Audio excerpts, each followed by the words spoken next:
ನಿಮ್ಮ ಡಾಕ್ಟರ್ ವಿಶೇಷ ಕಾರ್ಯಕ್ರಮಕ್ಕೆ ಸ್ವಾಗತ. ನಾನು ಚೈತ್ರ ಅಂಚನ್. ಒತ್ತಡದ ಜೀವನ, ಬದಲಾಗ್ತಾ ಇರೋ ಜೀವನ ಶೈಲಿ, ಜನರಿಗೆ ನೂರಾರು ಆರೋಗ್ಯ ಸಮಸ್ಯೆ. ಯಾವ ಸಮಸ್ಯೆಗೆ ಯಾವ ಚಿಕಿತ್ಸೆ ಅನ್ನೋದೇ ದೊಡ್ಡ ಚಿಂತೆ. ಇಂತಹ ಸಮಸ್ಯೆ ಇರೋರಿಗೆ ಒಂದೇ ವೇದಿಕೆಯಲ್ಲಿ ಸಿಗುತ್ತೆ ಉತ್ತರ. ಇದೇ ಟಿವಿ9 ವಿಶೇಷ ಕಾರ್ಯಕ್ರಮ ನಿಮ್ಮ ಡಾಕ್ಟರ್.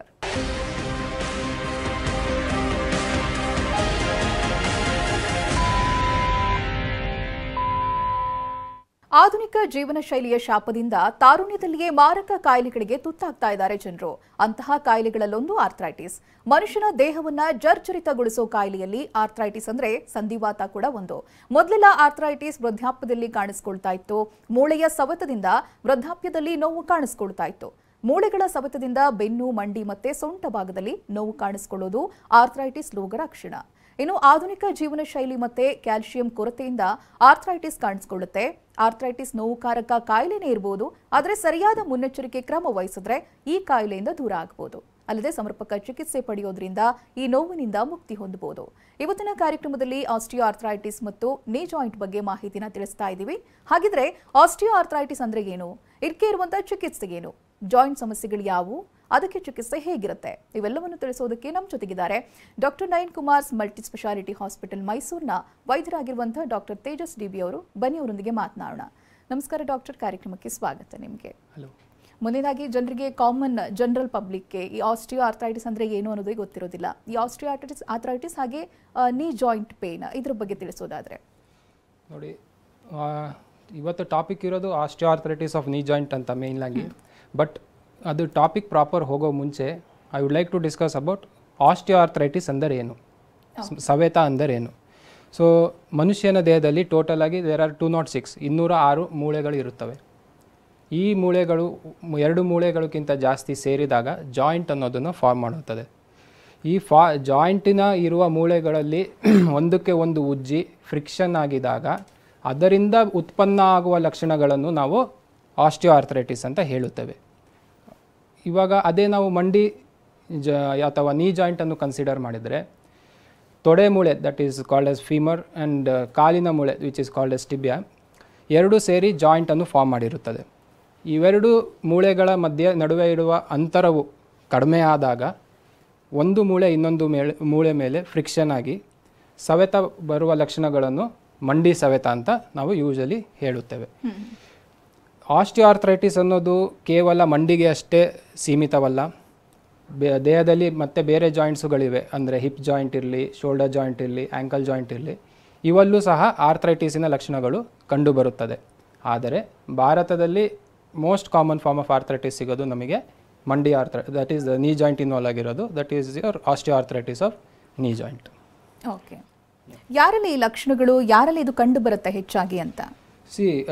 ಇದು ಯೂಶಲಿ ಆಸ್ಟಿಯೋ ಆರ್ಥ್ರೈಟಿಸ್ ಅಂದರೆ ಜನರಲ್ ಆಗಿ ನಾವು ಏನು ಹೇಳ್ತೀವಿ ಅಂದರೆ it is a age related degenerative process ಅಂತ ಹೇಳ್ತೀವಿ. ಅಂದರೆ ವಯಸ್ಸಾಗುತ್ತಾ ಮನುಷ್ಯನ ದೇಹದ ಕ್ಯಾಲ್ಸಿಯಂ ಅಂಶ ಕಡಿಮೆಯಾಗಿ ಮೂಳೆ ಸಾಂದ್ರತೆ ಕಡಿಮೆಯಾಗಿ ಅದರಿಂದ ಸವೆತವು ಶುರುವಾಗುತ್ತದೆ. So it basically means that patients are ರೋಗಿ ಯಾರಾದರೂ 50 ಇಯರ್ಸ್ 60 ಇಯರ್ಸ್ ಅವರು ಆ ಏಜ್ ಗ್ರೂಪಲ್ಲಿರೋರಲ್ಲಿ ಸಾಮಾನ್ಯವಾಗಿ ಕಂಡುಬರುತ್ತದೆ. ಇದು ಒಂದು. ಎರಡನೆಯದಾಗಿ ಪುರುಷರಿಗಿಂತ ಸ್ತ್ರೀಯರಲ್ಲಿ ಇದು ಯೂಶಲ್ ಆಗಿ ಕಂಡುಬರುತ್ತದೆ. ಯಾಕೆಂದರೆ around 50 years of age ಲೇಡೀಸಲ್ಲಿ perimenopause ಇಲ್ಲ ಮೆನೋಪಾಸ್ ಸ್ಟಾರ್ಟ್ ಆಗೋ ಸ್ಟೇಜ್ ಇರುತ್ತದೆ.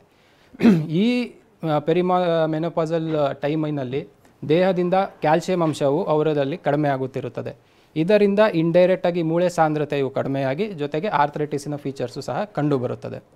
One of the risk factors ನೋಡೋಕ್ಕೆ ಹೋದರೆ ಅದು ಬಂದು ಒಬೆಸಿಟಿ ಅಂತ ಹೇಳ್ತೀವಿ. ಒಬೆಸಿಟಿ ಅಂದರೆ ಒಬ್ಬ ಮನುಷ್ಯನ ಹೈಟ್ಗಿಂತ ವೆಯ್ಟ್ ಜಾಸ್ತಿ ಇದ್ದರೆ, ಅಂದರೆ BMI ಬಾಡಿ ಮಾಸ್ ಇಂಡೆಕ್ಸ್ ಅನ್ನೋದು ಜಾಸ್ತಿ ಇದ್ದರೆ ಅವರನ್ನು ಒಬೇಸ್ ಅಂತ ಹೇಳ್ತೀವಿ. ಅಂಥ patients they are also predispose to develop osteo arthritis of knee joint. ಮತ್ತು ಬೇರೆ ರೀಸನ್ಸ್ ಅಂತ ರಿಸ್ಕ್ ಫ್ಯಾಕ್ಟರ್ಸ್ ನೋಡಿದರೆ ಇಮ್ಯುನೋ ಡಿಫಿಷಿಯನ್ಸಿ ಸ್ಟೇಟ್ಸ್ ಅಂತ ಹೇಳ್ತೇವೆ. ಅಂದರೆ ಮನುಷ್ಯನ ದೇಹದಲ್ಲಿ ಇಮ್ಯುನಿಟಿ ಲಾಂಚ್ ಮಾಡೋವಂಥ ಕೆಪಾಸಿಟಿ ಸ್ವಲ್ಪ ರಿಲೇಟಿವ್ಲಿ ಕಡಿಮೆ ಇರುತ್ತೆ ನಾರ್ಮಲ್ ಪರ್ಸನ್ಗಿಂತ. ಆ ಸಿಚುವೇಶನ್ಗಳು ಬಂದು ಕಾಮನ್ ಆಗಿ ಅಂದರೆ ಡಯಾಬಿಟಿಸ್, ಹೈಪೋಥೈರಾಯ್ಡಿಸಮ್ ಅಂತ ಹೇಳ್ತೀವಿ. ಇವಾಗ ಡಯಾಬಿಟಿಸ್ ಮತ್ತು ಹೈಪೋಥೈರಾಯ್ಡಿಸಮ್ ಇರೋರಲ್ಲಿ 100% ಆಸ್ಟಿಯೋ ಆರ್ಥ್ರೈಟಿಸ್ ಬರುತ್ತೆ ಅಂತ ಹೇಳುತ್ತಿಲ್ಲ. ಬಟ್ ಏನಂದರೆ they are predisposed, these are the risk factors where the patient can develop the arthritis. ಇದನ್ನು ಬಿಟ್ಟು ಸೆಕೆಂಡ್ರಿ ಕಾಸಸ್ ಅಂತ ಹೇಳ್ತೇವೆ. ಅದರಲ್ಲಿ ಯೂಶಲಿ ಏನಾಗುತ್ತದೆ ಅಂತಂದರೆ ಮಂಡಿ ಜಾಯಿಂಟಿನ ಏನಾದರೂ ಇನ್ಫೆಕ್ಷನ್ ಆಗಿದ್ದರೆ, ಮೂಳೆ ಫ್ರ್ಯಾಕ್ಚರ್ ಆಗಿ ಅದು ಜಾಯಿಂಟ್ ಏನಾದರೂ ಇನ್ವಾಲ್ವ್ ಆಗಿದ್ದರೆ ಅಂಥ ರೋಗಿಗಳಲ್ಲೂ ಸೆಕೆಂಡ್ರಿ ಆಸ್ಟಿಯೋಆರ್ಥ್ರೈಟಿಸ್ ಅನ್ನೋದನ್ನು ನಾವು ಕಾಣಬಹುದು. ಓಕೆ ಡಾಕ್ಟರ್, ಇನ್ನು ಲಕ್ಷಣಗಳನ್ನು ನೋಡ್ತಾ ಹೋಗೋದಾದರೆ ಇನಿಷಿಯಲ್ ಸ್ಟೇಜಲ್ಲಿ ಅದರ ಲಕ್ಷಣಗಳು ಹೇಗೆ ತೋರಿಸ್ಕೊಳ್ತಾ ಬರುತ್ತೆ ಅಂತ ನೋಡಿ. ಯಾವುದೇ ಪೇಷಂಟ್, ಆರ್ಥೋಪೆಡಿಕ್ ಸರ್ಜನ್ ಅಂತಲೇ ಹೇಳ್ತಾ ಇಲ್ಲ, ಯಾವುದೇ ಪೇಷಂಟ್ ಡಾಕ್ಟರ್ ಹತ್ರ ಮೂಲವಾಗಿ ಹೋಗೋದು ಮೇನ್ ಕಾರಣ ನೋವು, ಆಯಿತಾ. So similarly in our field also in orthopaedics, patient usually ಮಂಡಿ ಸವೆತಾ ಇರೋರವರು ಮಂಡಿ ನೋವನ್ನು ಕಂಪ್ಲೇಂಟ್ ಮಾಡುತ್ತಾರೆ ಇನಿಷಿಯಲಿ. ಜೊತೆಗೆ ಅವರಿಗೆ ಮೆಟ್ಟಲು ಹತ್ತು ಇಳಿಯುವುದು ಕಷ್ಟ ಇರುತ್ತದೆ, ನೆಲದ ಮೇಲೆ ಕೂತ್ಕೊಂಡು ಎದ್ದೇಳೋದಕ್ಕೂ ಕಷ್ಟ ಇರುತ್ತದೆ, ಜೊತೆಗೆ ಕುಕ್ಕುರ್ಗಾಲ್ ಹಾಕೋದಕ್ಕೆ, ಚಕ್ಳುಮೆಟ್ಟು ಹಾಕೋದಕ್ಕೂ ಕಷ್ಟ ಇರುತ್ತದೆ ಅವರಿಗೆ. ಇದರ ಜೊತೆಗೆ ಸಹ ಅವರಿಗೆ ಮಂಡಿ ಮಡಚಿ ನೇರ ಮಾಡುವುದಕ್ಕೂ ಸಹ ಕಷ್ಟಪಡುತ್ತಾರೆ. These are all the signs and symptoms which is seen in the initial stages. ಈ ಸ್ಟೇಜಲ್ಲಿ ಸಹ ಅವರು ಟ್ರೀಟ್ಮೆಂಟ್ ತಗೊಳ್ಳಿಲ್ಲ ಅಂದರೆ ಮುಂದೆ ಹೋಗಿ ಅವರಿಗೆ ನಾರ್ಮಲ್ ಆಗಿ ನಡೆಯೋದಕ್ಕೂ ಸಹ ಕಷ್ಟವಾಗುತ್ತದೆ. ಇದರ ಜೊತೆಗೆ ಮಂಡಿ ಈ ಕೆಳಗಡೆ ಇರುವ ಕಾಲಿನ ಭಾಗ ಸೊಟ್ಟವಾಗುವ ಚಾನ್ಸಸ್ಸು ಇರುತ್ತದೆ. ಅದು ಒಳಗಡೆ ಸೊಟ್ಟಾಗಿದ್ರೆ ಅದನ್ನು ವ್ಯಾರಸ್ ಡಿಫಾರ್ಮಿಟಿ ಅಂತ ಹೇಳ್ತೀವಿ, ಹೊರಗಡೆ ಭಾಗ ಸೊಟ್ಟವಾದರೆ ಅದನ್ನು ವ್ಯಾಲ್ಗಸ್ ಡಿಫಾರ್ಮಿಟಿ ಅಂತ ಹೇಳ್ತೀವಿ, ಮುಂದಿನ ಭಾಗ ಬೆಂಡಾದರೆ ಅದನ್ನು ಫಿಕ್ಸ್ಡ್ ಫ್ಲೆಕ್ಷನ್ ಡಿಫಾರ್ಮಿಟಿ ಅಂತ ಹೇಳ್ತೇವೆ. ಸೊ ಇಂಥ ಲಕ್ಷಣಗಳು ಯೂಶಲಿ ನಾವು ನೋಡಬಹುದು. ಓಕೆ, ಇವಾಗ ಒಬ್ಬ ವ್ಯಕ್ತಿಯಲ್ಲಿ ಆಸ್ಟಿಯೋಆರ್ಥ್ರೈಟಿಸ್ ಇದೆ, ಅವನು ಆಸ್ಟಿಯೋಆರ್ಥ್ರೈಟಿಸ್ ಪೇಷಂಟ್ ಅಂತ ಗೊತ್ತಾಗೋದು ಯಾವ ರೀತಿಯಾಗಿ ಐಡೆಂಟಿಫೈ ಮಾಡ್ತೀರಾ? ವಿಧಾನಗಳೇನಿರುತ್ತೆ ಅದಕ್ಕೆ? ಯೂಶಲಿ ನೋಡಿ, ಯಾವುದಾದರೂ ಮೂಳೆ ಪ್ರಾಬ್ಲಮ್ ಇದ್ದರೆ ನಾವು ಫಸ್ಟ್ ಅಡ್ವೈಸ್ ಮಾಡೋದು ಎಕ್ಸ್ರೇ ಅಂತ. ಸೊ ಆಸ್ಟಿಯೋಆರ್ಥ್ರೈಟಿಸ್ ಆಫ್ ನೀ ಜಾಯಿಂಟಲ್ಲೂ ಯೂಶಲಿ ನಾವು ಅಡ್ವೈಸ್ ಮಾಡೋದು ಎಕ್ಸ್ರೇ ಆಫ್ ನೀ ಜಾಯಿಂಟ್, ಅದು ಸ್ಟ್ಯಾಂಡಿಂಗ್ ವ್ಯೂಸ್ ಅಂತ ಹೇಳ್ತೇವೆ. ಅದರಲ್ಲಿ ನಾವು ಯೂಶಲಿ ನೋಡುವುದು ಏನಂತಂದರೆ ಎರಡು ಮೂಳೆಯ ನಡುವೆ ಇರುವ ಅಂತರ ಎಷ್ಟು ಕಡಿಮೆ ಆಗಿದೆ, ಜೊತೆಗೆ ಸವೆತವಾಗಿ ಮೂಳೆಯ ಚೂರು ಚೂರು ಪೀಸುಗಳು ಮಂಡಿ ಸುತ್ತ ಅಕ್ಯುಮ್ಯುಲೇಟ್ ಆಗಿರುತ್ತದೆ, ಅದನ್ನು ನಾವು ಆಸ್ಟಿಯೋಫೈಟ್ ಅಂತ ಹೇಳುತ್ತೇವೆ. ಜೊತೆಗೆ ಡಿಫಾರ್ಮಿಟಿ ಹೇಳಿದ್ನಲ್ಲ, ಅದೇ ಬೆಂಡ್ ಆಗಿರುವಂಥದ್ದು, ಅದು ವ್ಯಾರಸ್ ವ್ಯಾಲ್ಗಸ್, ಅದನ್ನು ಸಹ ಕಂಡುಹಿಡಬಹುದು. ಇನ್ನೊಂದು ಅಡ್ವಾಂಟೇಜ್ ಏನಂದರೆ ಇದರದ್ದು, ಯೂಶಲಿ ಎಕ್ಸ್ರೇನಲ್ಲಿ ನಾವು ಸ್ಟೇಜ್ ಮಾಡ್ತೀವಿ, ಹಂತಗಳತ್ತ ಮಾಡುತ್ತೇವೆ, ಯಾವ ಹಂತದಲ್ಲಿದೆ ಅಂತ ನೋಡುತ್ತೇವೆ. ಆ ಹಂತಗಳ ಮೇಲೆ ನಾವು ಟ್ರೀಟ್ಮೆಂಟನ್ನು ಸಹ usually we advise treatment based upon that. Okay doctor, ಯಾವ ರೀತಿಯಾಗಿರುತ್ತೆ ಚಿಕಿತ್ಸಾ ವಿಧಾನ? ಎರಡು ಫ್ಯಾಕ್ಟರ್ಸ್ನ ತಗೋತೇವೆ. ಯೂಶಲಿ ಪೇಷಂಟ್ ಸಿಂಪ್ಟಮ್ಸ್ ಏನಿದೆ ಅದು, ಜೊತೆಗೆ ಯಾವ ಹಂತದಲ್ಲಿ ಅವರ ಸವೆತ ಇದೆ ಅದನ್ನು ನೋಡಿ ನಾವು ಟ್ರೀಟ್ಮೆಂಟ್ ಡಿಸೈಡ್ ಮಾಡ್ತೇವೆ. ಫಾರ್ ಎಕ್ಸಾಂಪಲ್, ಇನಿಷಿಯಲ್ ಸ್ಟೇಜಸ್ಸಲ್ಲಿ ನಾವು ಯೂಶಲಿ ಈ ಕಾಂಡ್ರೋಪ್ರೊಟೆಕ್ಟಿವ್ ಮೆಡಿಕೇಷನ್ಸ್ ಅಂತೀವಿ, ಅಂದರೆ ಆರ್ಟಿಕ್ಯುಲರ್ ಕಾರ್ಟಿಲೇಜ್ ಅನ್ನೋ ಭಾಗ ಇರುತ್ತದೆ, ಅದನ್ನು ಪ್ರೊಟೆಕ್ಟ್ ಮಾಡುವಂಥ ಮೆಡಿಕೇಷನ್ಸ್ನ ಅಡ್ವೈಸ್ ಮಾಡ್ತೇವೆ. ಜೊತೆಗೆ ನೋವು ಕಡಿಮೆ ಆಗಲಿಕ್ಕೆ ಮೆಡಿಸಿನ್ಸ್ ಅಡ್ವೈಸ್ ಮಾಡ್ತೇವೆ, ಮತ್ತು ಮುಲಾಮ್ ಲೋಕಲ್ ಅಪ್ಲಿಕೇಶನ್ಗೆ ಮುಲಾಮನ್ನು ಅಡ್ವೈಸ್ ಮಾಡ್ತೇವೆ. ಜೊತೆಗೆ ಫಿಸಿಯೋಥೆರಪಿ ಮತ್ತು ಎಕ್ಸಸೈಸಸ್ಗಳನ್ನು ಸಹ ಅಡ್ವೈಸ್ ಮಾಡ್ತೇವೆ. ಇವುಗಳಲ್ಲಿ ರಿಲೀಫ್ ಸಿಕ್ಕಿಲ್ಲದೆ ಇರೋ ಪೇಷಂಟ್ಸ್ಗೆ ನಾವು ಯೂಶಲಿ ಮಂಡಿಗೆ ಹೈಲೋನ್ಯೂರಿಕ್ ಆ್ಯಸಿಡ್ ಅಂತ ಇಂಜೆಕ್ಷನ್ ಅಡ್ವೈಸ್ ಮಾಡ್ತೇವೆ. ಜೊತೆಗೆ ಇನ್ನೊಂದು PRP ಇಂಜೆಕ್ಷನ್ ಅಂತ ಬರುತ್ತೆ, ಪ್ಲೇಟ್ಲೆಟ್ ರಿಚ್ ಪ್ಲಾಸ್ಮಾ ಅಂತ, ಅದನ್ನು ಸಹ ಅಡ್ವೈಸ್ ಮಾಡ್ತೇವೆ. ಇವೆಲ್ಲ ಮಾಡಿ ಅಬ್ಸರ್ವ್ ಮಾಡಿ ನೋಡ್ತೇವೆ. Majority of the patients in the earlier stages respond to this treatment. But ಈ ಎರಡನೇ ಹಂತ ಕೆಳಗಡೆ ಇರೋರು, ಈ ಎರಡನೇ ಹಂತ ಮತ್ತು ಮೂರನೇ ಹಂತ ಮೇಲೆ ಹೋಗಿರೋರಲ್ಲಿ ಈ ವಿಧಾನದ ಟ್ರೀಟ್ಮೆಂಟ್ಗಳು ಯೂಶಲಿ ವರ್ಕ್ ಆಗೋದಿಲ್ಲ. ಆವಾಗ ನಾವು ಇನ್ವೇಸಿವ್ ಮೆಥಡ್ಸ್ ಅಂದರೆ ಸರ್ಜಿಕಲ್ ಲೈನ್ ಆಫ್ ಟ್ರೀಟ್ಮೆಂಟ್ಗೆ ನಾವು ಹೋಗುತ್ತೇವೆ. ಓಕೆ, ಅಲ್ಲಿ ತೀವ್ರತರವಾದಂಥ ಮಂಡಿ ನೋವು ಕಾಣಿಸ್ಕೊಂಡ್ರೆ ಆ ರೀತಿಯಾದಂಥ ಸರ್ಜಿಕಲ್ ಟ್ರೀಟ್ಮೆಂಟ್ಗೆ ಹೋಗಬೇಕು. ದರ್ ಆರ್ ಅದರ್ ಏನು ವೇ ಇರೋದಿಲ್ಲ ಅವ್ರಿಗೆ ಅಂತ. ಎಸ್, ಸೊ ಇನಿಷಿಯಲ್ ಸ್ಟೇಜಲ್ಲಿ ಪೇಷಂಟ್ ನಿಮ್ಮ ಹತ್ರ ಬರದೇ ಇದ್ದಾಗ ಈ ರೀತಿ ಆಗುತ್ತೆ ಅಂತ ಹೇಳ್ತೀರಾ? Yes, that is what. If they don't, ಅಂದರೆ ಮುಂಚಿತವಾಗಿ ಬಂದು ಅರ್ಲಿ ಸ್ಟೇಜಸ್ಸಲ್ಲಿ ಟ್ರೀಟ್ಮೆಂಟ್ ತಗೊಳ್ಳಿಲ್ಲ ಅಂದರೆ, ಪೇಷಂಟ್ ಅದನ್ನು ನೆಗ್ಲೆಕ್ಟ್ ಮಾಡಿದ್ರು ಅಂದರೆ ಅದು ಹಂತ ಜಾಸ್ತಿ ಆಗುತ್ತಾ ಹೋಗುತ್ತೆ. ಹೇಗೆ ಹಂತಗಳು ಜಾಸ್ತಿ ಆಗುತ್ತಾ ಹೋಗುತ್ತೋ ಹಂಗೆ ಟ್ರೀಟ್ಮೆಂಟೂ ಸಿವಿಯರ್ ಆಗ್ತಾ ಹೋಗುತ್ತೆ. ಡಾಕ್ಟರ್, ಇನ್ನು ಟೋಟಲ್ ನೀ ರಿಪ್ಲೇಸ್ಮೆಂಟ್ ಅಂದರೆ ಏನು, ಯಾವ ರೀತಿಯಾಗಿರುತ್ತೆ ಅದರ ಪ್ರೊಸೀಜರ್? ನೋಡಿ, ತೀವ್ರ ಮಂಡಿ ಸವೆತ ಇರೋರಿಗೆ ದ ಬೆಸ್ಟ್ ಸೊಲ್ಯೂಷನ್ ಮತ್ತು time tried and tested procedure ಅಂದರೆ ಟೋಟಲ್ ನೀ ರಿಪ್ಲೇಸ್ಮೆಂಟ್ ಅಂತ ಹೇಳ್ತೇವೆ. ಇದೊಂದು ಮುಖ್ಯವಾದ ಶಸ್ತ್ರಚಿಕಿತ್ಸೆ. ಇದರಲ್ಲಿ ಬೇಸಿಕಲಿ ಸೂಪರ್ಫಿಷಿಯಲ್ ಆಗಿ ಹೇಳಬೇಕಂತಂದರೆ, ಸವೆದಿರುವ ಮೂಳೆ ಭಾಗ, ಅದೇ ತೊಡೆ ಮತ್ತು ಕಾಲಿನ ಸವೆದಿರುವ ಮೂಳೆ ಭಾಗವನ್ನು ನಾವು ತೆಗೆದು ಅದನ್ನು ಇಂಪ್ಲಾಂಟಿಂದ ಹಾಕಿ ರೀಪ್ಲೇಸ್ ಮಾಡುತ್ತೇವೆ. ಹೀಗೆ ಮಾಡುವುದರಿಂದ ಏನಾಗುತ್ತದೆ, ಏನು ಜಾಯಿಂಟ್ ಸ್ಪೇಸ್ ಅನ್ನೋದಿತ್ತು ಅದು ಕಡಿಮೆ ಆಗಿತ್ತು, ಅದು ರೀಸ್ಟೋರ್ ಆಗುತ್ತದೆ ಮತ್ತು ಪೇಷಂಟಿನ ಆ್ಯಕ್ಟಿವಿಟೀಸಿಗೆ ಅದು ಇಂಪ್ರೂವ್ ಮಾಡುತ್ತದೆ. ಸೊ ಇನ್ನು ಡೀಟೇಲಾಗಿ ಹೋಗಬೇಕು ಅಂತಂದರೆ total knee replacement it is a elective procedure, ಅಂದರೆ ಅದೊಂದು ಎಮರ್ಜೆನ್ಸಿ ಪ್ರೊಸೀಜರ್ ಅಲ್ಲ, ಇಟ್ಸ್ ಎಲೆಕ್ಟಿವ್ ಪ್ರೊಸೀಜರ್. ಯೂಶಲಿ ಇದರಲ್ಲಿ ನಾವು ಪೇಷಂಟಿನ ರಕ್ತ ಪರೀಕ್ಷೆ ಎಲ್ಲ ಮಾಡುತ್ತೇವೆ, ಕಾರ್ಡಿಯಾಕ್ ಎವ್ಯಾಲ್ಯೂಯೇಷನ್ ಎಲ್ಲ ಮಾಡುತ್ತೇವೆ. ಅದು ಮಾಡಿ ಎಲ್ಲ ನಾರ್ಮಲ್ ಆದ ಮೇಲೆ ಫಿಸಿಷಿಯನ್ ಅವರ ಫಿಟ್ನೆಸ್ಸು ಮತ್ತು ಅನಸ್ಥೆಟಿಸ್ಟ್ ಅವರ ಫಿಟ್ನೆಸ್ಸು ಸಿಕ್ಕಿದ ಮೇಲೇ ಸರ್ಜರಿ ಮಾಡುತ್ತೇವೆ. ಯೂಶಲಿ ಸರ್ಜರಿ ಆದ ಮೇಲೆ ಹೇಗಿರುತ್ತದೆ ಅಂತ ಒಂದು ಡೌಟ್ ಇರುತ್ತೆ ಜನರಲ್ಲಿ. ಸೊ ಸರ್ಜರಿ ಆಗಿದ ಮೇಲೆ day 1 of the post operative day 1 will assess the patient for his pain tolerance ಅಂತ. ಅವರು ನೋವನ್ನು ಎಷ್ಟು ತಡೆದುಕೊಳ್ಳಬಹುದು ಅದನ್ನು ನಾವು ಅಸೆಸ್ ಮಾಡ್ತೇವೆ. ಅದನ್ನು ಅಸೆಸ್ ಮಾಡಿಬಿಟ್ಟು if the patient is well tolerant ಅವರಿಗೆ ಡೇ 1 ನಾವು ನಡೆಸುತ್ತೇವೆ. Upon that will advise him also physiotherapy exercises which forms the most important aspect of TCAR surgery. Because surgery ಮಾಡೋದು ದೊಡ್ಡದಲ್ಲ, ಸರ್ಜರಿ ಮಾಡುತ್ತೇವೆ, ಬಟ್ ಅದನ್ನು ರಿಸಲ್ಟ್ ಕಾಣಿಸ್ಬೇಕು, ಅದರ ಉತ್ತಮ ರಿಸಲ್ಟ್ ಕಾಣಿಸ್ಬೇಕು ಅಂದರೆ patient also should be committed and actively involved. Actively involved ಅಂದರೆ ಏನು, ಈ ನಮ್ಮ ಫಿಸಿಯೋಥೆರಪಿ ಎಕ್ಸಸೈಸ್ ಹೇಳಿದ್ದನ್ನು ಕರೆಕ್ಟಾಗಿ ಫಾಲೋ ಮಾಡಬೇಕು. ಅದನ್ನು ಫಾಲೋ ಮಾಡಿದರೆ ಅವರಲ್ಲಿ ಸರ್ಜರಿಯ ರಿಸಲ್ಟ್ ಉತ್ತಮವಾಗಿ ಕಂಡುಬರುತ್ತದೆ.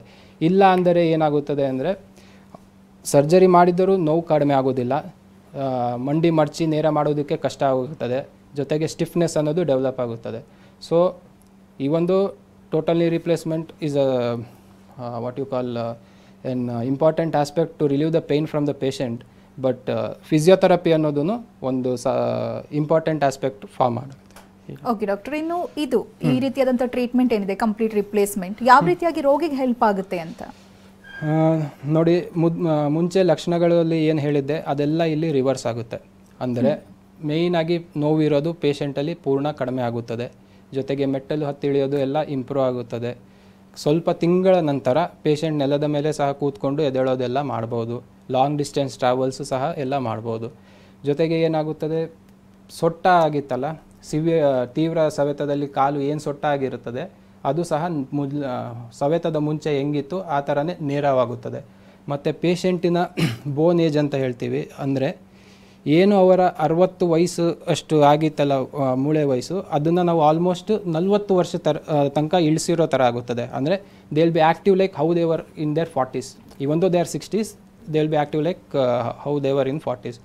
ಇವು ಬಂದ್ಬಿಟ್ಟು ಟೋಟಲ್ ನೀ ರಿಪ್ಲೇಸ್ಮೆಂಟಿನ ಬೆನಿಫಿಟ್ಸ್. ಇವಾಗ ಕಾಮನ್ ಆಗಿ ಸರ್ಜರಿ ಅಂದ ತಕ್ಷಣ ಜನ ಭಯ ಬಿದ್ದೇ ಬೀಳ್ತಾರೆ, ಹೋಗ್ಬೇಕಾ ಅಥವಾ ಮುಂದೇನಾದರೂ ಅದ್ರ ಪರಿಣಾಮ ಕಾಣಿಸ್ಕೊಳ್ಳುತ್ತಾ ಏನು ಅನ್ನೋದಾಗಿ, ಅವ್ರಿಗೇನು ಹೇಳ್ತೀರಾ?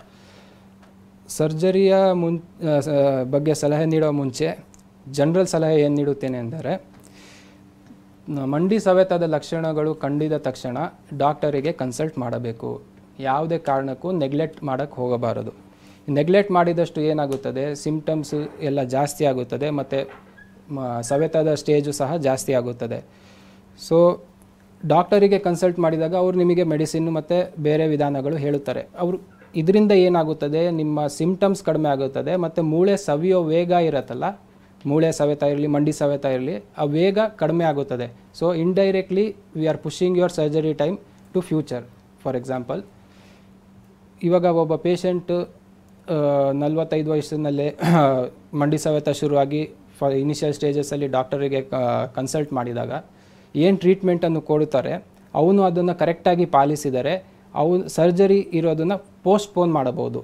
If he had not taken treatment, ಅಂದರೆ 45 ವರ್ಷಕ್ಕೆ ಟ್ರೀಟ್ಮೆಂಟ್ ತೊಗೊಳ್ಳದೇ ಇದ್ದರೆ 50 ವರ್ಷಕ್ಕೇ ಅವನು ಸರ್ಜರಿ ಮಾಡೋ ಪರಿಸ್ಥಿತಿ ಬರಬಹುದು. So this is the first advise. Second, surgery ಮೇಲೆ ಸಲಹೆ ಕೇಳಿದರೆ ನೋಡಿ, ಯಾವುದೇ ಸರ್ಜರಿ ಇರಲಿ ಅದರಲ್ಲಿ ರಿಸ್ಕ್ ಅನ್ನೋದು ಇದ್ದೇ ಇರುತ್ತದೆ. ಅದು ಮೇಜರ್ ಇರಲಿ ಮೈನರ್ ಇರಲಿ, ರಿಸ್ಕ್ ಅನ್ನೋದು ಇದ್ದೇ ಇರುತ್ತದೆ.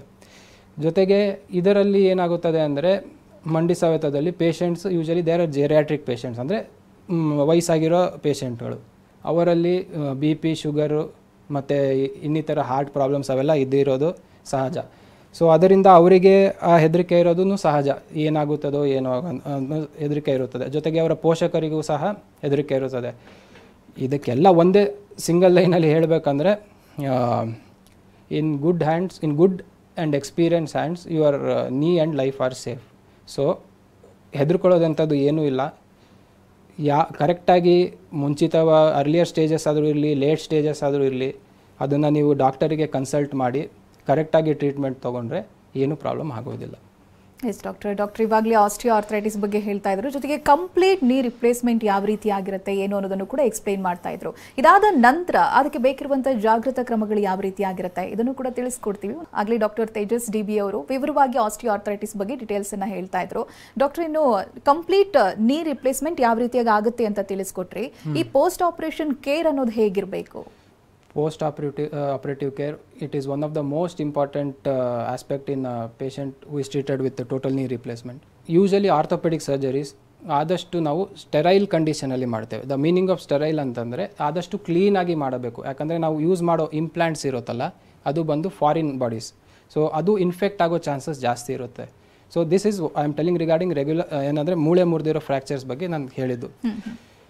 ಅದೇ percentage of care cautiousness should increase almost up to 100% in cases of total knee replacement. Because total knee replacement ಆಗಿದ್ದ ಮೇಲೆ ಏನಾದರೂ ಬೈ ಚಾನ್ಸ್ ಇನ್ಫೆಕ್ಷನ್ ಆಯಿತು ಅಂತಂದರೆ it is a disaster for the doctor, it is a disaster for even the patient. Conclusion are incurrence what you should understand is ಅಂದರೆ post operative care, the ward where the patient is should be completely infection free.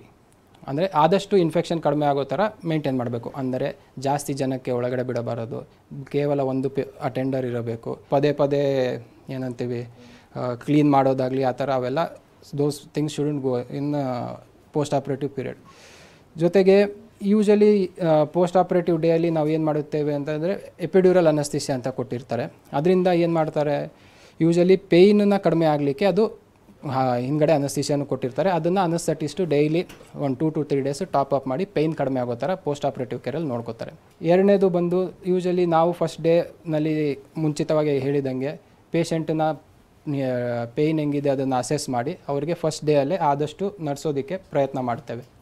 ಜೊತೆಗೆ ಎಕ್ಸಸೈಸ್ಗಳನ್ನು ಸಹ ಮಾಡಿಸ್ತೇವೆ. ಎಕ್ಸಸೈಸ್ಗಳೆಂದರೆ ಏನು? So basically ಅದರಲ್ಲಿ ಕ್ವಾಡ್ರಿಸೆಪ್ಸ್ strengthening exercises ಅಂತ ಹೇಳ್ತೇವೆ, ಮತ್ತು ನೀ bending exercises ಅಂತ ಹೇಳುತ್ತೇವೆ, ಮತ್ತು SLR ಅಂತ. SLR ಅಂದರೆ hip raising exercise, straight leg raising exercises ಅಂತ ಇರುತ್ತದೆ, ಅದನ್ನು ನಾವು ಮಾಡಿಸ್ತೇವೆ. ಇದು ಹಾಗೆ ಜೊತೆಗೆ ಪೇಷಂಟನ್ನ ಅದೇ ನಡೆಸೋದು ಅಂತಂದರೆ ವಾಕರನ್ನು ಹಿಡಿದುಕೊಂಡು he can move around. So second day post operate this was regarding post of day 1. In post of day 2 usually ನಾವೇನು ಮಾಡ್ತೀವಿ, ಡ್ರೆಸ್ಸಿಂಗನ್ನು ಮಾಡುತ್ತೇವೆ. ಅಂದರೆ ಸರ್ಜಿಕಲ್ ಸೈಟ್ ಮಾಡಿದ್ದೇವೆ, ಸರ್ಜರಿ ಆಗಿರುತ್ತಲ್ಲ ಅದನ್ನು ಡ್ರೆಸ್ಸಿಂಗ್ ಮಾಡ್ತೇವೆ. ಇದರಲ್ಲಿ ನಾವು ಮೇಯ್ನಾಗಿ ಏನಾದರೂ ಇನ್ಫೆಕ್ಷನ್ಗಳ ಲಕ್ಷಣಗಳು ಇದೆಯೋ ಇಲ್ವೋ ಅಂತ ನೋಡಿ ಡ್ರೆಸ್ಸಿಂಗನ್ನು ಮಾಡಿ ಕಂಪ್ಲೀಟ್ ಮಾಡ್ತೇವೆ. And the same physio exercises and the same ಏನಿತ್ತಲ್ಲ ಅದನ್ನು ನಾವು ಸೇಮ್ ಕಂಟಿನ್ಯೂ ಮಾಡ್ಕೊಂಡು ಹೋಗ್ತೇವೆ for the next. Again on the 5th day, till the 5th day there will be same protocol. Again on the 5th day will do the dressing. If there is no ಏನು ಇನ್ಫೆಕ್ಷನ್ಗಳ ಸೈನ್ಗಳಿಲ್ಲ ಅಂತಂತಂದರೆ ಆವಾಗ usually ನಾವು ಪೇಷಂಟಿಗೆ discharge ಮಾಡುತ್ತೇವೆ. Discharge ಮಾಡಿದ್ರೂ ಅವರಿಗೆ advice ಮಾಡೋದು ಮತ್ತೆ ಇದೆ, ಅವರು ಮನೇಲಿ ಹೋಗಿ ಫಿಸಿಯೋಥೆರಪಿ ಎಕ್ಸಸೈಸ್ಗಳನ್ನು ಮಾಡಲೇಬೇಕು. ಅದನ್ನು ಮಾಡದಿದ್ದರೆ ಅವರಿಗೆ ಹೇಳಿದ ಸ್ಟಿಫ್ನೆಸ್, ಪೇಯ್ನು ಮತ್ತು ಏನು ಡಿಫಾರ್ಮಿಟಿ ಇದಿರೋದು ಹಾಗೆ ಉಳ್ಕೊಳ್ಳುತ್ತೆ. ಸೊ ಹಿಂಗೆ ಫಿಸಿಯೋಥೆರಪಿ ಅವ್ರು ಮಾಡಿಸಿರ್ತಾರೆ. ಮತ್ತು ಪೋಸ್ಟ್ ಆಫ್ ಡೇ 10 ಅಂದರೆ ಸರ್ಜರಿ ಆಗಿರೋ 10ನೇ ದಿವಸಕ್ಕೆ ಮತ್ತೆ ವಾಪಸ್ ಅವರಿಗೆ ಕರಿತೇವೆ. ಯೂಶಲಿ 10ನೇ ದಿವಸಕ್ಕೆ ನಾವು ಸೂಚರ್ಸ್ ಹಾಕಿರ್ತೀವೋ ಇಲ್ಲ ಸ್ಟೇಪಲ್ ಏನೋ ಹಾಕಿರ್ತೀವಿ, ಅದನ್ನು ವೂಂಡ್ ಹೀಲ್ ಆಗಿದೆ ಅಂತಂದರೆ ಅದನ್ನು ತೆಗಿತೇವೆ. And the same physio exercises are advise to be continued by the patient till 1 month. So 1 month ಆದಮೇಲೆ ಬಂದಿದ್ದಾಗ we will assess the patient. ಅದರಲ್ಲಿ ಏನು ನೋಡ್ತೀವಿ ಅಂತಂದರೆ ನೀ ಬೆಂಡಿಂಗ್ ಎಷ್ಟು ಬಂದಿದೆ ಅಂತ.